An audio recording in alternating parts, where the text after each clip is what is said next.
2 दिवसापासून आपण ज्या गोष्टीची वाट बघत होतो तेच पार्सल आज आलं होतं. आल्या या दादांनी टी व्ही जॉईन करून दिला. त्यानंतर मस्त रेडी होऊन मी आपली मराठी संस्कृती जपण्याचा प्रयत्न केला. जसं की लहान मोठी वस्तू आणल्यावर आपण हळदी कुंकू लावून घेतो, तसाच प्रकार काहीसा मी केला. आणि आज मला जास्त आनंद या गोष्टीचा आहे की आज माझे कम्प्लिटली 100 व्लॉग झालेले आहेत आणि एवढ्या व्लॉगमध्ये मला 130 सबस्क्रायबर मिळाले आहेत.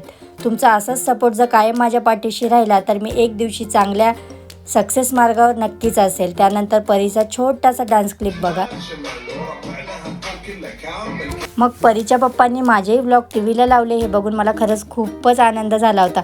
त्यानंतर आम्हाला बाहेर जायचं होतं, आम्ही तिकडे गेलो. येता येता आज मी पार्सलच पाणीपुरी आणली होती, तर ती खरंच खूपच छान होती. त्यानंतर परीला आज मिठी चटणी आणि समोसा खायचा होता, तेही तिच्यासाठी घेतलं होतं. संध्याकाळी आवरून निवरून आम्ही मेडिकल स्टोअरला गेलो कारण घरातली संपलेल्या वस्तू घ्यायच्या होत्या.